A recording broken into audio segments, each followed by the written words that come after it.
Welcome to JIL May Kawayan Chapter, Sunday Worship Services, Main Church, located at Esperanza Mall, Barangay Calvario, MacArthur Highway, May Kawayan, Bulacan, led by Church Pastor Diwani Magaling Oliva. First service, 7:30 a.m. to 9:30 a.m. Second service, 10 a.m. to 12 noon. And now, to give us the Word of God, she is our beloved church pastor here in JIL May Kawayan and our spiritual mother, Pastora Diwani Oliva. Hallelujah! Hallelujah! Mga kapatid, napakarami pong dahilan para natin pasalamatan ng Diyos. Tandaan po natin yan. Kapag ka po dumarating sa punto na pinalulungkot po kayo ng sitwasyon, ng kaaway, ng kaibigan nyo, ng mahal nyo sa buhay, o ng material na bagay, i-divert nyo po agad ang inyong isipan sa napakaraming bagay na makikita nyo na talagang tayo'y pinagpala. Pwede ho bang ang inyong isang kamay ay ilagay nyo sa bahagi ng inyong puso? Sabihin nyo po, lubos akong pinagpala. Binuhusan ng biyaya. Binagyo ng kalakasan. Dinilubyo ng biyaya. Yon, palakpakan natin ang Panginoon. Oh, glory, glory to God. Hallelujah, hallelujah, hallelujah. Napakarami po, sapagkat ang isang bagay po na meron po tayo ngayon na hindi kayang tapatan ng anumang bagay ay nandito po kayo malakas. Amen? Bagamat ang ilan siguro may nararamdamang konti sa pisikal, hindi pa rin kayang ipaliwanag o hindi kaya natin pong pasubalian na tayo po'y nakarating po sa lugar na ito. Amen? Alam niyo po, talagang ako po, kamustahin niyo, nasa mabuti po akong kalagayan, mas mabuti kaysa dati. Talaga pong minsan may kahirapan pong magpastor eh. Sabihin niyo, bakit? Hindi po maiiwasan na ma-absorb mo lahat ng mga nadidinig mong negatibo, ng mga problema ng mga tao. Hindi po maiiwasan na mga tao'y lumapit sa iyo, humingi ng panalangin, humingi ng payo. Hindi naman pwede sabihin kong, pakialam ko sa iyo, na hindi ko isama ang aking puso. Kaya madalas na sinasabi ko, lahat ng ginagawa natin, lagyan natin ng puso.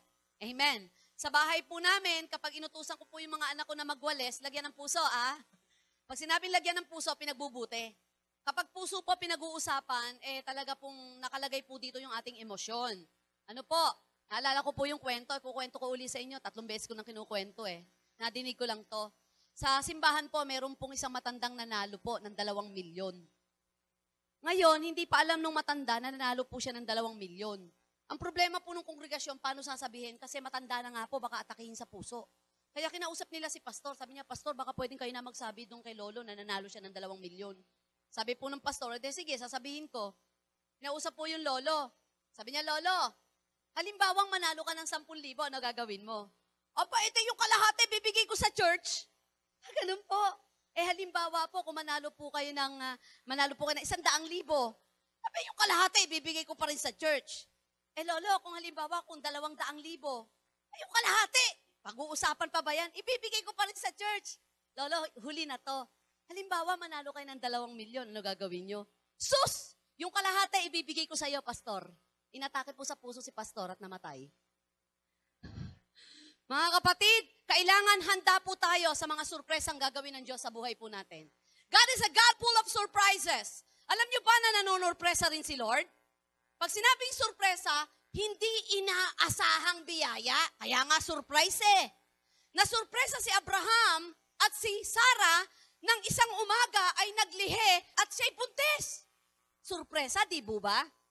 Ang Diyos kung manurpresa ay hindi kayang tarukin ng isipan at hindi pa pumapasok sa inyong mga kaisipan. God is a God full of surprises. Nang mahati po ang dagat, hindi po alam ni Moses kung saan sila dadaan. Kaya nang mahati ang dagat, mangha-mangha sila. Sapagkat sa history po ng sangkalupaan, maging ng kalangitan, ngayon lang nangyari na ang dagat ay naging superhighway. Mas maganda po sa EasyTex at NLEX. Napakarami pong gustong gawin ng Diyos sa buhay natin, kaya kailangan handa ang ating puso. Sabihin mo sa katabi mo, bantayan mo puso mo. Amen? Kapag ka po nung araw, sinabing, anong sakit mo? Na-diagnose, may sakit sa puso. Sabi ng mga matatanda, ay sakit mayaman. Dahil minsan, kapag ang sakit sa puso ay lumagay sa isang alanganing maselang kalagayan, bawal matuwa, bawal magalit, bawal mainis, bawal magulat. Di ba? One of the sensitive part of our body is our heart. Physically and spiritually, Kaya naman spiritually, may connection po ito. Kaya naman ang niluklukan ng Panginoon ay ang ating puso. Because for where your treasure is, there your heart will be also. Kung saan naroon ang iyong puso, nandun ang iyong kayamanan. Kapag ang kayamanan po natin, bukang bibig po natin, asawa natin, girlfriend natin, boyfriend natin, sorry ho, buong buhay natin, malulungkot tayo. Pero kung ang unang kayamanan po natin ay ang Diyos, kahit dumating sa point na bumitiw ang asawa mo, ang anak mo, bumigay ang sino mang mga minamahal mo, madali mong ma-overcome at magpapatuloy ka sa buhay na ito, itutuloy mo ang landasing patungo sa Diyos sapagkat ang pangunahing mahal mo ay ang Diyos. Amen po ba? Isang napakahirap na kalagayan po minsan ng Diyos sa buhay po natin, marami pong nauuna sa puso natin. Hello? Kaya nga po, ang niluklukan niya ay ang ating puso. Figuratively speaking, sabi doon, kumakatok ako sa pintuan, kung ako'y patutuloyin mo, magkasama tayong sasama. Walang iba po ang tinutukoy po nito, ay ang pintuan ng ating puso. Napakaganda po ng topic ngayon. Ano po? It's all about Rapa. Everybody say Rapa. Rapa means the Lord our healer. Everybody say healer. Pag sinabi pong Rapa, ito raw po yung nagsasabing, ang Diyos ay ang ating manggagamot. Ready na po kayo sa message? Let's bow our head. Panginoon, dalangin ko po kung paano bumuhuskap ng malakas kaninang umaga ng iyong kapangyarihan at ang iyong presensya. Marami ang iyong pinalaya at pinagaling. Higit pa sa ginawa mo kaninang umaga, dodoblehin mo ngayon, Panginoon. Ibuhos mo ang iyong sarili. Ibuhos mo ang iyong presensya. Gamitin mo lamang akong alulod ng iyong biyaya at pagpapala. We thank you, we bless you. In Jesus' name we pray. Everybody say, Amen. Our topic for today, it's all about Jehovah Rapha, our healer. James chapter 5, beginning verse 14. If anyone among you is anyone among you in trouble, let them pray. Is anyone happy? Let them sing songs of praise. Is anyone among you sick? Let them call the elders of the church to pray over them and anoint them with oil in the name of the Lord. Psalm 6, verse 2 and 3. Have mercy upon me, O Lord, for I am weak. O Lord, heal me, for my bones are vexed. My soul is also sore vexed, but thou, O Lord, how long? King James Version. The Lord will bless the reading of this passage. Kapag binasa po natin yung doon sa Santiago, makikita po natin dito ang tatlong uri ng sakit. Ito po ay diniagnose ni Santiago. Sabi niya sa iglesia, na kanya pong kinabibilangan, sabi niya, meron bang may kaguluhan sa inyo? Nagkakagulo ba pamilya niyo? Nagkakagulo ba kayo? Ang sabi niya rito, manalangin tayo. Panalangin niyo yan. Meron ba naman ditong nalulungkot? Meron ba ditong malungkot? O meron bang masaya rito? Kung malungkot ka, magpuri ka sa Diyos. Sumamba ka. Pagkatapos ang sabi niya rito, meron ba sa inyong may sakit? Patawag niyo matatanda ng iglesia, ipanalangin siya at lang siya ilangisan. Hindi po ibig sabihin dito yung mapuputi na ang buhok sa iglesia, ho. Dito po ang sinasabi, matatanda sa iglesia na ibig sabihin, may mga pinagkatandaang espiritual. Hindi lamang po sa edad. Ito po yung may mga inilagay ang Panginoon na pinosisyon na siyang tagapanguna. Ipanalangin niyo sila. Pagdating po dito sa Book of Old Testament sa Psalms chapter 6 verse 2 and 3, have mercy upon me, O Lord, for I am weak. Maawa ka po sa akin, Panginoon, ako po'y nangihina. Ano nakita po rito? Nangihina emotionally. Sabi niya, O Lord, heal me for my bones are vexed. Ang aking tuhod ay nangangatog. Tila may rayuma o arthritis, hindi ako makatayo. Ibig sabihin, physically, my bones are vexed. Pagkatapos sabi niya rito, my soul is also sore vexed, but thou, O Lord, how long? Sa ibang translation, my soul is anguish. Ibig sabihin, yung kanyang spiritual. Ang ating kaluluwa ay nakapaloob sa ating spiritual. So dito sa Old and New Testament, tinarget po dito yung tatlong sakit. Sakit ng kaluluwa, sakit ng ating pisikal, sakit ng ating isipan. Ang nakalulungkot pong isipin, nakakonsentrate po tayo sa sakit ng pisikal. Minsan nung na-hospital po kasi ako last Thursday, kaya wala ako nung Sunday. Nagtanong po sa akin yung nurse or yung doktor. Sabi niya, kamusta na po pakiramdam nyo? Sabi ko, malungkot. Hindi po yung nararamdaman nyo. Sabi ko, namimiss ko sila. Hindi po. Yun hong nararamdaman nyo. Malungkot nga po. Hindi po, ano po pakiramdam nyo? Namimiss ko nga sila. Teka, ano ba tinatanong nyo? Yung physical nyo, okay na ako. Okay na, hindi na masakit yung ganiri ko. Okay na po, nakakakain na ako. yung sinasabi ko sa inyo, yung nararamdaman ng puso ko. Ibig sabihin, nakahiwalay minsan ang nararamdaman ng inyong kalooban sa nararamdaman ng pisikal. Amen? May mga time kahit masakit ang ulo nyo, pag may nagpatawa, natatawa pa rin kayo eh. May mga time na kahit masakit ang ulo nyo, nakakakain pa rin kayo eh. Pero may mga time at madalas na time, kapag masakit ang kalooban mo, hindi ka makakain. Tama ba ako? Right? Kapag punong-puno ng sama ng loob, galit, hinanakit, at pangamba ang iyong puso, hindi ka makatawa. Kaya ang pinakamatinding sakit na dumadapo sa tao, hindi ang pisikal, kundi ang sakit sa kaluluwa. Hindi po ako magko-concentrate sa pisikal ngayon dahil ito po leading ng Panginoon sa akin eh. Kapag ka po ang isang tao nilalagnat ng 3 araw, 4 na araw, dalhin mo na sa ospital yan. Hindi makukuha ng biogesic yan. Ibig sabihin may pinagmumula ng lagnat. Right? Either may infection yan o may pneumonia yan, etc. Bakit minsan may paulit-ulit na nangyayari sa buhay natin na hindi natin kayang i-overcome? Paulit-ulit na kahirapan, sinilang kang mahirap. Nung hindi ka pa Kristiyano, bunga ka ng pangungutang, nangungutang ka. Ngayon, Kristiyano ka na, leader ka na, worker ka pa. Yun pa rin ang buhay mo, mangungutang ka pa rin. Sabi mo sa katabi mo, buti na, di ako yun. Okay, sorry ah. Pangalawa, hindi ka pa Kristiyano, masakitin ka na. Naging Kristiyano ka na, leader worker ka na, masakitin ka pa rin. Sabi mo sa katabi mo, hindi ako yun. Pangatlo, hindi ka pa Kristiyano, ganyan na ugali mo, babisyo ka na, born again ka na, leader ka na, worker ka na, nagtatago ka lang, ganyan ka pa rin. Sabi mo sa katabi mo, hindi ako yun. O, di ba, lakas ng loob mo kasi hindi ikaw yun. O, ibig sabihin, may mga hindi mabullseye sa buhay natin. Pastora, nag-fasting na ako para yumaman na ako. Para mabuhugot na tong spiritual poverty sa buhay ko. Araw-araw nasa simbahan ako, hindi nga mahugot-hugot eh. Bakit? Hindi yun ang sagot. Sa financial breakthrough, hindi fasting ang sagot. Sabi ni Pastora Babe, hindi rin katakot-takot na prayer. Giving ang sagot dyan. Tithes. Yung sakit karamdaman ko, hindi mahugot-hugot, kailangan dyan, repentance and wisdom from God. Yung problema ko sa relasyon, di matapos-tapos, kailangan dyan, surrender and humility. Bullseye. Amen po ba? This morning, itatarget po natin, ano ba talaga, dapat na ma-cure ako eh. Dapat gumaling na ako eh.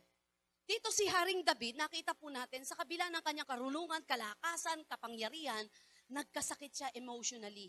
Nagkasakit siya physically. Nagkasakit siya spiritually. At ito sa pinakamahirap na sakit na pwedeng maranasan ng isang katauhan ay ang sakit ng kaluluwa. Pag sinabing sakit ng kaluluwa, hindi nakikita yan. Noong araw, pag kinagat ka ng lamok, ang sarap ang kamutin eh. Pero ngayon, pag kinagat ka ng lamok, emergency, punta mo.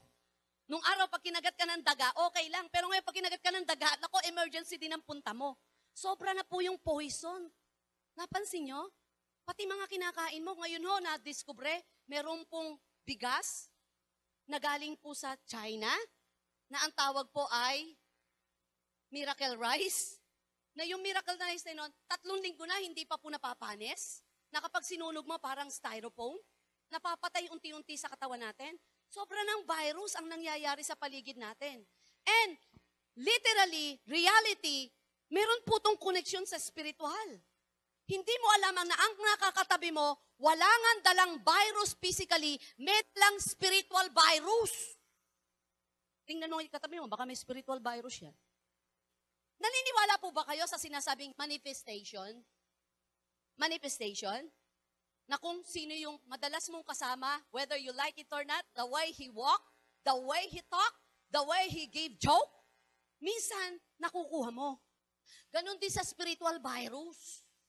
Whether you like it or not, may mga lugar tayong napupuntahan na mayroong spirit na gawa ang kaaway. That is a spiritual world. Principalities in the air.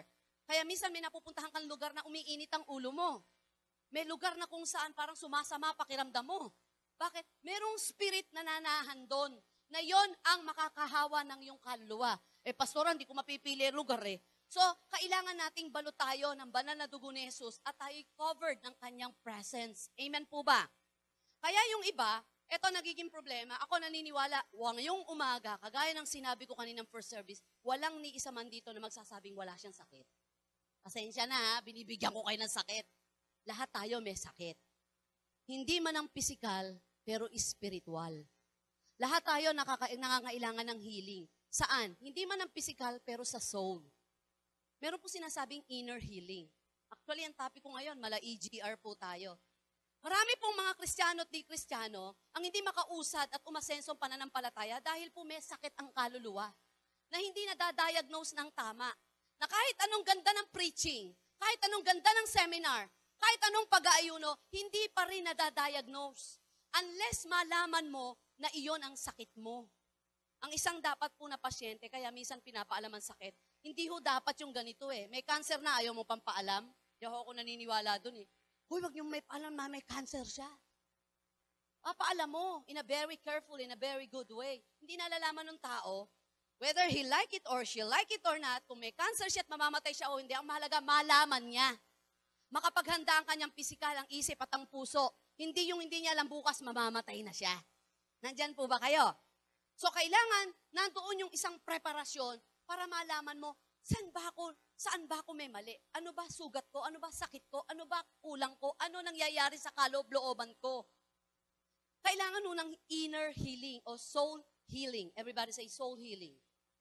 Okay. Pag sinabing inner healing, it refers to the healing of the wounds inflicted on the inside of a person, wounds felt in the soul. Merong mga sinasabing, meron niyang internal bleeding. Nung isang unang hospital ko, ang unang naging sakit ko po, nagkaroon ako ng sugat sa gastro. Sugat. Sobrang sakit ng tiyang ko talaga. Nung kinakausap na po ako ng personal na doktor, ano po trabaho niyo? Sabi ko, I'm a full-time pastor, kaya po pala eh. Ang nagkakadalasang ganyan po ay mga negosyante, politiko, tsaka po pastor. Sabi niya gano'n. At saka yung mga taong hindi nga negosyante, hindi nga politiko at di pastor, pero pala isip ng mga negatibo. Sabi niya, stress po yan. Tapos sinasabayan nyo ng kape. Alam niyo po, I drink coffee 7 to 8 cups a day. Ito ho'y maling pagkakasala na inirepento. Pero ngayon, hindi mo na ako mapapainom basa-basa ng kape. Kasi mindset ko, kahit gaano ako ka-addict sa kape, ito ang isang dahilan para malugmok ako sa sakit. Hindi ko na iinumin kahit ano to, kahit gaano kamahal, kahit gaano kasarap. It's all about mindsetting. So, nakita ko na malaking kinalaman ng paggaling ng kaluluwa mo sa iyong desisyon. So, may internal hemorrhage, minsan may internal bleeding, may sugat sa loob, pero hindi mo namamalayan yon hanggang sa bandang huli, may manifestation na sa labas. Nandyan po ba kayo? Hanggang sa huli, nakikita ko, lumalata na ako, iba na yung mood ko, kasi may sakit na yung tiyan ko eh, may sugat yung tiyan ko, dapat i-cure, dapat gamutin. Ganon din yung kaluluwa natin. Okay ka, smiling in the outside, pero ang totoo, pag uwi mo, puno ka na ng lungkot. Kahapon nag-remind ako, sana mga leader worker na naglilingkod, hindi po parang nagpapasaya lang tayo ng buhay. Naglilibang, masaya doon, lalo pagka nandun ang mga workers, nawa hindi yun ang motivation natin. Whether we like it or not, bibisitahin po tayo ng sitwasyon at pangyayaring pwede tayo malungkot, pero ang mahalaga ang kagalakan natin, Diyos pa rin. Amen. Palakpakan po natin ang Panginoon. What is the human soul? As revealed in the Bible. The soul is your psychological part composed of your mind, will, emotion. It is the part of your inner being created by God for the purpose of reflecting and expressing Him. Ang kaluluwa natin ay psychological part na binubuo ng ating isipan, ng ating desisyon, ng ating will at ng ating emosyon, ng ating damdamin. Ito'y bahagi ng ating inner being na inilagay ng Diyos na ang kanyang pinaka-purpose ay ma-express ang ating pagmamahal at pagkilala at madama rin natin at ma-express niya ang kanyang pag-ibig. Like example, si Mary, after she became pregnant, sabi ng Luke chapter 1, 46 to 47, my soul magnifies the Lord. Sabi rito, my soul magnify the Lord. Naging awit po yon. And my spirit has exalted in God, my Savior. Nung malaman siya, natinig niya yung magandang balita, sabi niya, ang aking kaluluwa'y nagpupuri at ang aking espiritu'y namamangha, nagagalak sa aking Diyos na naglikha. Her spirit are exalted in God, her Savior. That indicates that she contracted God with the Spirit. Then her soul magnified the Lord that she expressed Him. There is a difference between the soul and spirit of man. They are two different parts, each possessing created purpose. However, due to man's fall, both parts, spirit and soul, were severely damaged, losing their God-created function. Nung mahulog sa pagkakasala ang tao ay nagkaroon ng severe damage. Nandyan po ba kayo? Nung mahulog ang unang tao, nagkaroon ng severe damage. Nawala yung expression, nawala yung connection, nawala yung pagpapadama ng pag-ibig at pagmamahal. Kasi naputol ang kanilang ugnayan dahil nakapasok ang sakit ng kasalanan. So, ibig sabihin, ang pangunahing sakit ng kaluluwa is S-I-N. That is incurable disease. Sin. 3 ways man's fault poisoned you. Emotion, will, and mind. Our spirit became deadened, unable to contact and receive God, and our soul was ruined, unable to reflect and express God. Yung pinakailaman po ng kasalanan, ang ating isipan, ang ating damdamin, at ang ating desisyon. Mind. Everybody say mind. Your mind is the part of your soul that knows, considered, and remembers. Ibig sabihin, sabi ng Psalms 139 verse 14, your works are wonderful and my soul knows it well. Lamentation 3:20, my soul remembers them well. This indicates that our mind is a part of our soul because knowing and remembering are both function of the mind. Ang isipang ito, nagpa-function dito yung mga alaala ng nakaraan, mga alaalang lumipas, masakit man o maganda, at sa pangkasalukuyan, pumapunction to sa mind. Pero pansinin niyo po, sabi ng tatay ko, ang isang tao, pakainin mo man ng isang buong kalabaw yan, pag nagkamali ka ng isang beses, nalilimutan ang lasa ng kalabaw. Pansinin niyo, ang madalas i-meditate po natin, negative of the past. Mga sugat at sakit at kahihiyan na nagbidulot sa atin ng matinding sama ng loob. Bakit po? Kasi hindi na-cure yung mga unang nasugat sa ating kaluluwa na tumatak na sa isipan. Kaya nga merong nagsasabi na nagkaroon ng emotional breakdown, mind breakdown, bumigay po yung isipan. And the devil's chief target is the mind because the most effective way to influence behavior is to influence thinking. And he did that to Adam and Eve in the Garden of Eden, doubting God's truth.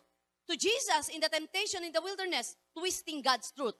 Our minds are the control center of our entire being. Kung ano ang nasa isip mo, dito ka kikilos at gagalaw. Kung magulo takbo ng isip mo, magulo takbo ng buhay mo. Kapag hindi maayos ang takbo ng isip mo, hindi maayos ang pagsasalita mo. Amen po ba? Because our minds are the control center of our entire being. And the enemy knows that there is nothing bigger or more powerful than God. So we must keep telling ourselves, nothing is bigger or more powerful than God. Nothing can go against the Word of God. Absolutely nothing. Kahit anong gawing panggugulo ng kaaway sa ating isipan, tandaan po natin, mas malaki pa rin ang Diyos na pwedeng kumilos sa ating isipan. Hindi po natin mapipigil na ang ibon ay lumipad sa itaas ng ating ulo. Pero mapipigil po natin siyang maglagay ng pugad. Amen po ba? Hindi ho natin mapipigil ang lahat ng papasok sa isip natin. Hindi natin mapipigil yan. Nakakita ka na nakashort. Puti naman ang legs nito. Kung ano napapasok. Amen? Hindi ako kinibo, siguro galit kasi hindi ko siya napautang. Yan na. Gumagawa na ng istorya. Hindi mo mapipigil. Siguro galit pa yan. Ba't ganyan yan? Ba't ganito to? Gumagawa ng istorya. Hindi mo mapipigil ang lahat ng lilipad sa utak mo, pero mapipigil mo siyang magpugad sa utak mo. The battleground of the devil is our mind. Marami siyang ilalagay sa'yo, ipapaalala sa'yo, iuudyok sa'yo. Nandyan po ba kayo? Naalala nyo sa Amerika, may 7 nurse sa isang ospital ang ginahasa isa-isa at pinagpapatay. Nung madiscovery nila, janitor ang pumatay, na mula pa pagkabata, yung janitor na yon sinilang sa ospital, kinupkup nila kasi iniwan po ng ina, lumaki po yung batang iyon hanggang sa kinupkup ng ospital, naging janitor, pagkabait-bait, nagulat sila. Nung ini-interview na po yung janitor, ano nag-udyok sa'yo? Ano huling ginawa mo? Minsan daw po naglilinis po ng kwarto, na itaas po yung ilalim ng kama, may mga bold comics, 1 linggong tinitigan, binasa, pagkaraan po nun, isa-isang nerd, ginagahasa. Ano nangyari? Yung nabasa niya, yung nakita niya, pumasok na sa isipan, hanggang sa pumasok na sa puso, inaksyon na. Guard your mind. Tatakbo ang buhay mo kung ano takbo ng utak mo. At isa yan sa nilalagyan ng sakit ng kaaway. Hindi ka nga nasisiraan, sorry sa word matino nga ang isip mo. Pero mas madalas, maraming negatibong pumapasok sa isip natin, kaya hindi umaasenso ang spiritual life natin. Mind is processing. Sa isipan nagkakaroon ng process. Sa will, nagkakaroon ng decision. Pagdating naman po sa emotion, ito naman po yung nararamdaman.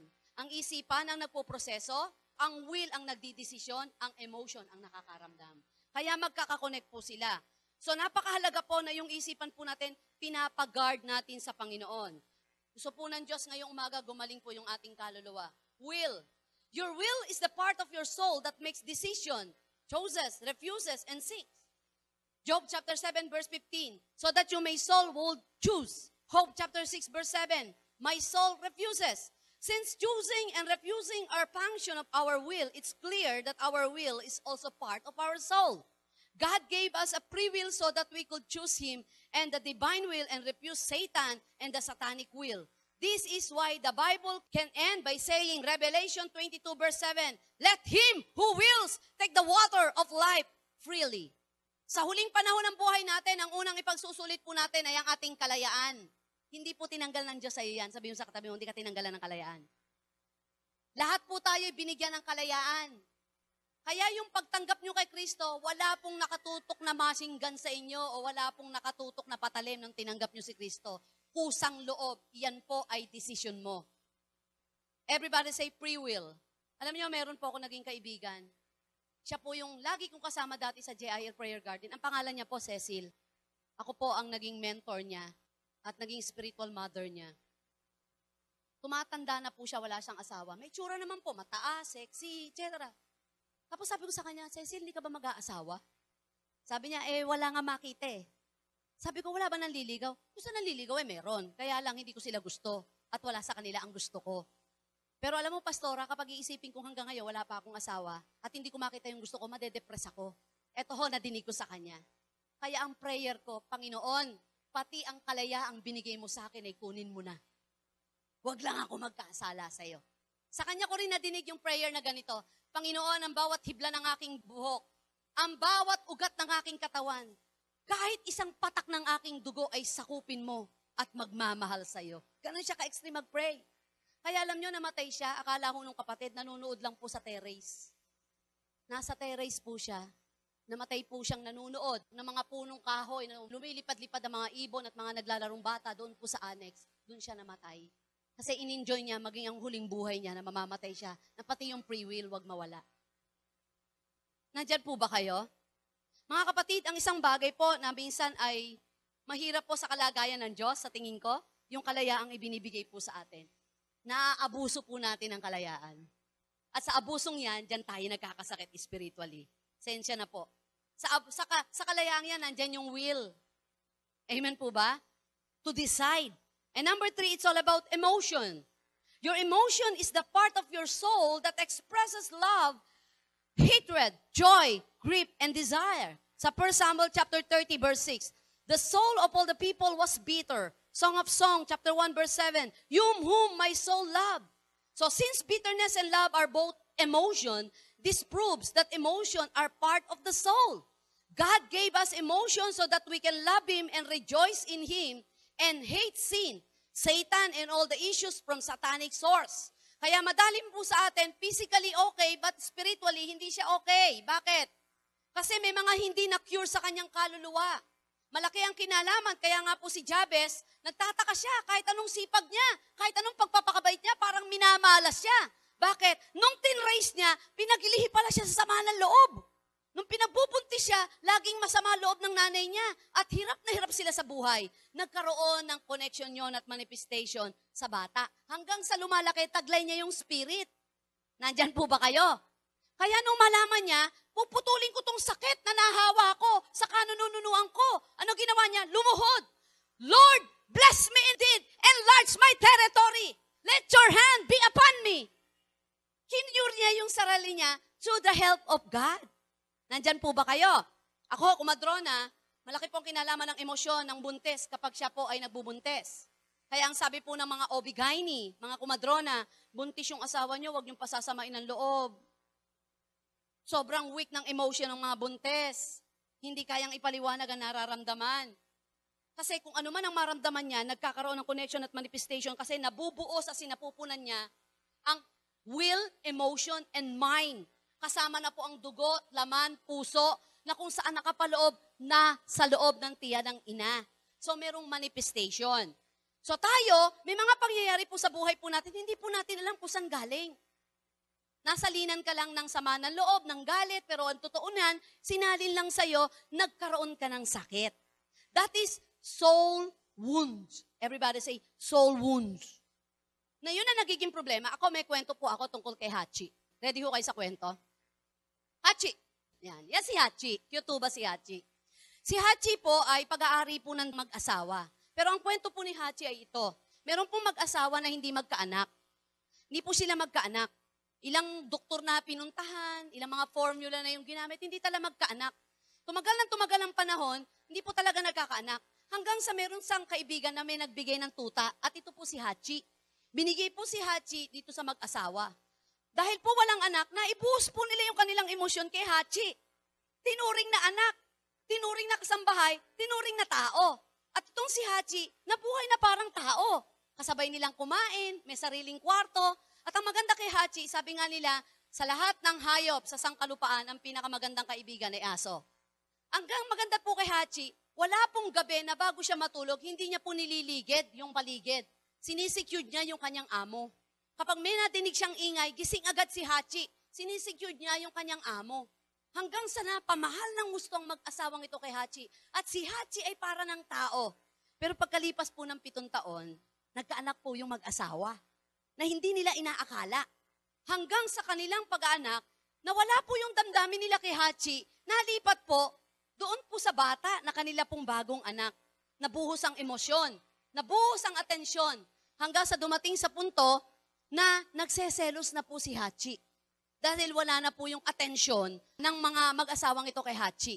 Isang araw po, habang ang bata po ay nasa kwarto at nakahiga sa kama, ang ina po ay nasa kusina, ang ama po ay nandoon po sa garden at naglilinis, pumasok po si Hachi sa kwarto. Hindi po nila pinalalapitan si Hachi sa kwarto para doon sa kanilang baby. Pumasok po si Hachi. Nadinig nilang malakas ng kahol ni Hachi at galit na galit. Tumakbo po, palabas po ng kusina ang babae at ang lalaki mula sa garden ay tumakbo. Lumalabas po si Hachi sa kwarto na may pangal na laman, tumutulo ang dugo sa bibig. Ang ginawa po ng lalaki, kumuha ng baril, binaril po si Hachi. Patay si Hachi. Bali-dali silang pumanto sa kwarto. Nakita po nila, ang sanggol ay nasa ibabaw ng kama, gising, at sa tabi ng kama, may malaking katawan ng sawa. Na kaya pala pumasok si Hachi, papatayin ng sawa ang bata, at ibinigay ni Hachi ang kanyang buhay. Pinatay ang sawa. Pero pinatay ng ama si Hachi. Sabi po ng ama, I killed my faithful friend. I killed my faithful servant.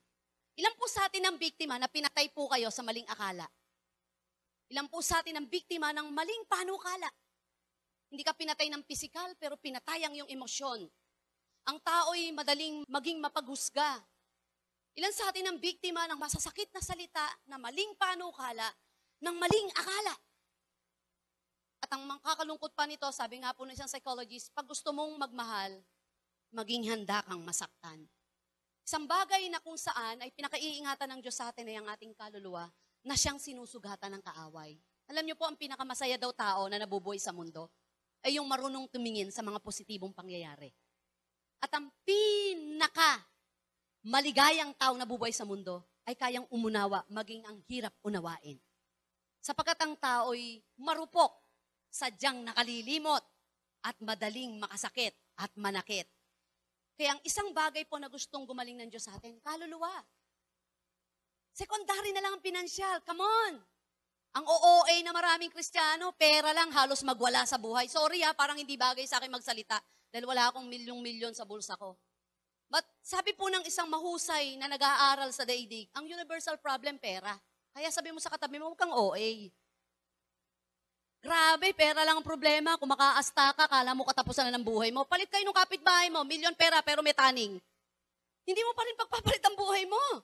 Sabi ng Bible, look at the bird in the sky. Look at the grass. Di ba higit ang buhay sa anumang bagay? Kaya nga tingnan po natin ang ating sarili. May lagutok nga lang minsan ng buto, kahit may lagutok ang bulsa, pero buhay na nagpupuri sa Diyos. Amen! Palakpakan po natin ang Panginoon. Maikli lang po, maikli. Ano yung makikita na natin dito para ma-cure tayo, mabilisan? Give honest recognition to your hearts. Kung dumating man sa punto natin na tayo biktima ng mga sugat sa ating kaluluwa na hindi natin inaasahan, mga pangyayari na hindi natin malimot, give honest recognition to your hearts. You may try denial, but the pains will continue and not go away. Pwede nating sabihin, wala lang to, okay na ako. Pero una po sa lahat, maging honest ka. Ikalawa, you may try to busy yourself more, but you will run out energy and still hurt. Pwedeng ibisi mo ang sarili mo para malimutan mo yung nararamdaman mo. Pero sa bandang huli, masakit pa rin. Ikatlo, you may try pills and antidotes that only cover up the hurt temporarily. Ibig sabihin, even the medicine can control our emotion, our mind. Ganun na po kagaling ang medisina, right? Tama ba, Sarah? Nakokontrol, may gamot. May pamparelax nga eh. Kasi ninyo, may pampababa bigla ng BP, may pamparelax kapag may nararamdaman ka, pero sandali lang yon. After ng effect nun, masakit pa rin ang puso mo. Taglay-taglay mo pa rin yung tormenting spirit na nasa isipan mo. There's nothing wrong about na kontrolin mo, na palakasin ang isipan mo as long as guard your mind with the Word of God. Ang kukure lang ng ating isipan, walang iba kundi yung salita ng Diyos. Mga kapatid, ang concern ng Lord yung ating soul. Hindi tayo umasenso spiritually. Bakit? Kasi po, ang dami-daming nakabalagit sa ating isip at puso. Mga negative thoughts, mga damdamin, mga sobrang anxiety, mga worries in life, mga insecurities, mga self-pity. Hanggat hindi natin nakikita yung kagandahan ng Diyos, hindi natin makikita ang kagandahang meron po tayo. Hanggat hindi natin nakikita ang kabutihan ng Diyos, hindi natin makikita ang sangkatebang biyaya na meron po tayo. Hanggat di nakikita natin ang yaman na meron tayong kaligtasan, marami pa rin tayong hahanapin sa sanlibutang ito. Nandyan po ba kayo? Magtatapos po ako sa isang kwento. Hindi, napakarami po kung pong gusto sabihin kasi po, healing and deliverance to eh. Do you remember Alexander the Great? Marami pong mga kinikilalang tao sa sandaigdigan na sumikat sa lupa pero hindi sikat sa langit. Buti na lang si Manny Pacquiao, sikat ngayon sa lupa. Sikat din sa langit yon pagka kinuha ngayon ng Lord. Marami pong mga tao na pinasikat ng sarili nilang lakas, galing at karunungan, kinilala ng napakaraming tao, pero nakalulungkot hindi sila kilala ng Diyos at hindi kilala sa langit. Si Alexander the Great, trivia lang po, hindi ako historical na tao pero kailangan pastor dapat mag-aral. Si Alexander the Great, nadidinig na po natin kung sino siya at ano siya. Si Alexander the Great, successor ng kanyang ama, si King Philip II. Siya ay naging hari ng Macedonia. At ang kanyang naging teacher niya si Aristotle. June 11, 323 BC, at about 5 p.m., Alexander the Great died at the age of 32. Ang nakakalungkot nito, hindi nila madiskubre, magpahanggang ngayon, confused sila, ano kinamatay ni Alexander the Great. Historians have debated the issue for centuries, attributing na nalason daw si Alexander the Great. Kasi po, si Alexander the Great, 10 araw na nilalagnat. Sabi nung iba, typhoid fever daw. May kasamang pagsusuka. Kaya ang isip nila, nalason si Alexander the Great. Magpahanggang ngayon, hindi po settled kung ano ang kinamatay ni Alexander the Great. Pero nakakamangha ganito. Sa panahon ng siya nilalagnat at alam niyang mamamatay na siya, pinatawag niya yung kanyang mga general. Nagbilin siya. Sabi niya, on his deathbed, Alexander summoned his general and told them his 3 ultimate wishes. Ito po yung 3 ultimate wishes ni Alexander the Great. Number 1, the best doctor should carry his coffin. Yung pinakamahusay na doktor ang gusto niyang hahawak ng kanyang kabaong. Ikalawa pong wish ni Alexander the Great. The wealth he has accumulated, money, gold, precious stone, should be scattered along the procession to the cemetery. Lahat ng yaman ko, ginto, bato, ikalat niyo to sa sementeryong paglilibingan ko bago ko ibaba. At ikatlong wish niya, his hand should be let loose, hanging outside the coffin for all to see. At bago ako ilagay sa coffin, siguraduhin niyo ang aking 2 kamay ay nakahang sa aking kabaong. Kinilabutan po lahat. Nagtaka sila bakit ang daming ibibili ni Alexander the Great. Ito binili niya. Ito po dahilan. Number 1. I want the best doctor to carry my coffin to demonstrate that in the face of death, even the best doctor in the world have no power to heal. Gusto ko na ang pinakamahusay na doktor ang hahawak ng aking kabaong para ipakita ko sa lahat maging pinakamahusay na doktor, eh hindi kayang pagalingin anumang uri ng sakit na pwedeng dumapo sa tao. Pangalawa, I want the road to be covered with my treasure so that everybody sees that material wealth acquired on earth, stay on earth. Gusto kong makita ng lahat ng yaman na mayroon ako, ilalatag sa sementeryo para ipakita sa lahat na mamamatay ako, na maiiwan ko din ang lahat ng yamang yan. Ang ikatlo, I want my hands to swing in the wind so that people understand that we come to this world empty-handed, that we leave the world empty-handed after the most precious treasure of all is exhausted, and that is time. Gusto kong makita nila na nakabagsak ang aking mga kamay, na nakabukang aking palad, na ipakita sa lahat. Dinala ako sa sanlibutang ito at isinilang na walang laman ang kamay, babalik ako sa kamatayan na walang laman. Life is too short. Come on. Napakaikli ng buhay. At ang pinakamahalaga po sa katawan mo ngayon, hindi ang katawang maganda ka man ngayon o malakas o edad na nasa kabisibulan ng kalakasan. Ang pinakamahalaga ngayon ay ang nakapaloob sa iyong kaluluwa. Ano po ang sabi po ng ating verse? Huling verse po, bibitawan ko po. Sabi niya, makamtan mo man ang lahat ng uri ng yaman sa sanlibutan kung ang isang kaluluwa mo ay papasok naman sa dagat-dagatang apoy, baliwala din po ang lahat ng bagay. For what does it profit a man to gain the whole world and forfeit his soul? Una po, namatay po sa krus ng Kalbaryo ang Panginoon. Hindi lamang po sa katawang lupa na ito para gumaling, kundi mabuhay po tayo na ang kaluluwan po natin ay malusog, malakas, walang kinatatakutan. Maraming salamat sa Lord kasi ang Diyos ang nagpapalaya. Bit-bit po natin ngayon, hindi lamang maari ng pisikal na sakit, pero higit kailanman ang pinakamabigat ay yung bit-bit na nagpapabigat sa ating kaluluwa. Gusto niyo bang tumanggap ng kagalingan? Gusto niyo bang makaranas ng kalayaan? Gusto niyo bang makaranas ng kaginhawahan sa inyong kaluluwa? Iba po yung ginhawa yung kaluluwa, no? Pagkala mo, pag masaya ka, hindi mo nakikita yung negatibong bagay.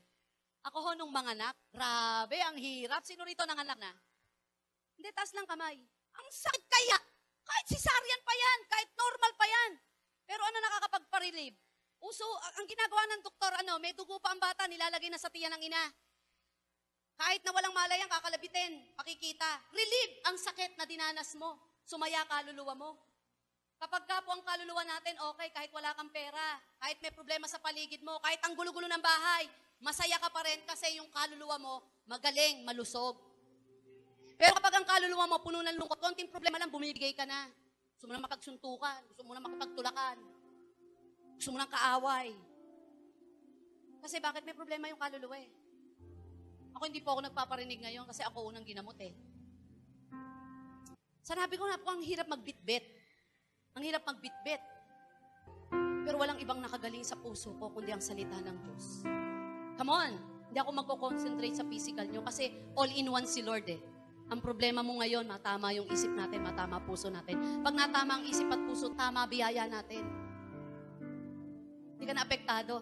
Kahapon po, nag-remind ako sa meeting o nagbibilihan ng coaching ngayon na mamaya po may dededicate ako. Sinabi ng Diyos sa akin, maraming susurpresa ang Panginoon sa Jelme Kawayan.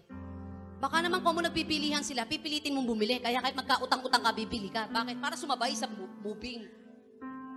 Hintayin mo yung moving ni Lord sa'yo. Walang panahon ng inggitan. Walang panahong mainggit. Kasi kapag alam mo mayroong panahon ng Diyos sa'yo, maghihintay ka. Hindi ka apektado ng mga pinagpapalang iba kaysa sa'yo. Mag-boyfriend na sila. Hindi nalilimitahan sa edad, panahon ng Diyos. Gumagawa siya ayon sa gusto niya at panahong gusto niya para umukma ang biyayang para sa'yo. Amen? Na full-time ako at the age of 43. Kala ko hindi na ako qualified kasi mas maraming trabaho. 43 na ako eh. Mukha lang ho talagang 29. Yun ang maganda sa Lord eh. Ay, ang naku-qualified na full-time, fresh, bata. Pero sabi ko, parang di na po ako pwede kasi 43 na ako. Sayang yung babayaran yung PhilHealth, SSSR. Isa lang ho sinabi sa akin ni Ma'am Ted, Ma'am Menchi. Ang Diyos kapag tumawag, hindi nila limitahan ng edad, ng panahon, ng resources. Pero minsan nalilimitahan kasi yung soul natin punong-puno ng gawa ng kadiliman. Tsaka kung gusto natin gumaling, wala ho tayong sisisihin. Dahil ba kung paano ka pinalaki ng magulang mo? Dahil ba kung paano yung kapitbahay mo, yung kaibigan mo, yung church kasi? Hindi ka gagaling hanggat may nakikita kang ibang dahilan. Ang problema pa rin tayo. Pag pumunta ka sa doktor, may sakit po akong TB. Bakit? Yung best friend ko kasi may TB. Lagi kami magkasama. Nahawa po ako sa TB ng kayo best friend ko. Ay, hindi na. Ikaw may problema. May TB pala Ba't di ka lumayo? Sumama tuloy ang kaibigan, loob sa kaibigan mo may TB. Sobra kasi kaibigan. Hindi, wala na. Let God be God in your heart. Let God be God. Tumatanda na po tayo. Life is too short. We're running out of time. 40 lang ho ngayon, namamatay na. Di ako nananakot. 27 lang ngayon, inaatake na. Ang cancer ho ngayon, pag na-detect, 4th stage na. Hindi kagaya ng cancer nung araw, 2 taon ka pa mabubuhay. Ngayon hindi, 2 linggo ka na lang mabubuhay. Sumakit lang ang dibdib, cancer na pala. Ganun lang katindi. Meron pong kapitbahay yung isang kinaunsilan ko. Sinamahan niya pong magpa-check up yung kanyang kapitbahay. Tapos sabi niya, magpa-check up na rin kaya ako. Ang na-confine siya. Kasi siya pala may sakit. Ganun kasi, kung nanunurpresa ang Diyos, nanunurpresa rin ang demonyo. Pero dapat, hindi tayo masurpresa sa gawa ng demonyo. Kasi kung kilala natin ang Diyos, at ano man ang mangyari sa buhay po natin, kinikilala natin siya ang Diyos na manggagamot, kaya niya tayong palayain. Just bow your head now. Hawakan po natin yung ating puso. Let the healing anointing be upon this place. Let the healing anointing search our heart, Lord. Search our heart, oh God. Search our heart. You are the God. Just close your eyes. Yung kamay nyo, patong nyo po sa bahagi ng inyong puso. Di baling hindi kayo kumanta. Pakinggan nyo po yung awit. Hanggang sa pumasok sa inyong kaluluwa. Hanggang sa pumasok sa inyong espiritu. Maring magpapadala ang Diyos sa inyong isipan ng mga pagbabalik sa nakaraan. Mga taong dapat patawarin. Mga sitwasyong dapat nang isara. Mga pangyayaring dapat nang kalimutan para gumaling ka. Mga pagpapatawad mo sa puso mo. Mga anxieties and worries in life na tinatakot ka kung paano ka mabubuhay bukas. Mga alalahanin sa ngayon na di pa nangyayari. Just enjoy the very presence of God. And let the healing anointing move in your heart. I am the God that healeth thee. I am the Lord, your healer. I sent my word and healed your disease. I am the Lord, your healer. I am the God that healeth thee. I am the Lord, your healer. I sent my word and healed your disease. I am the Lord, your healer.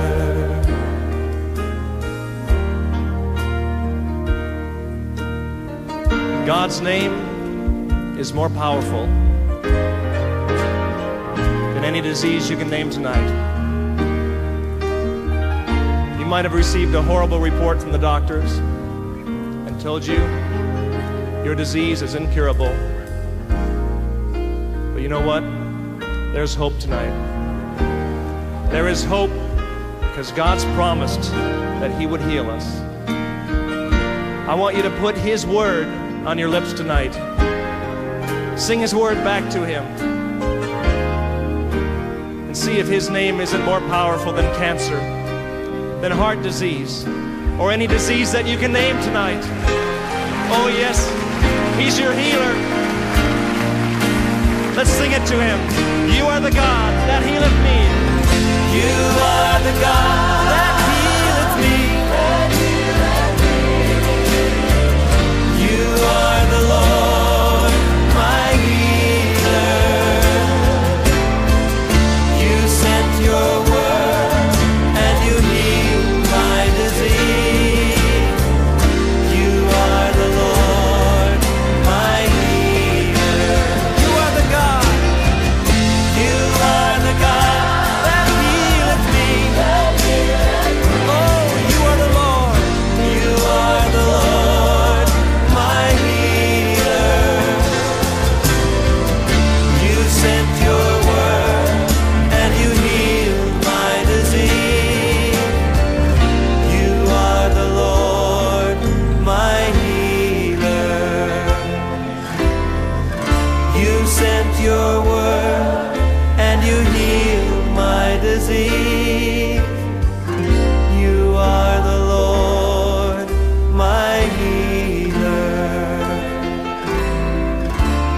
sent your word and you healed my disease.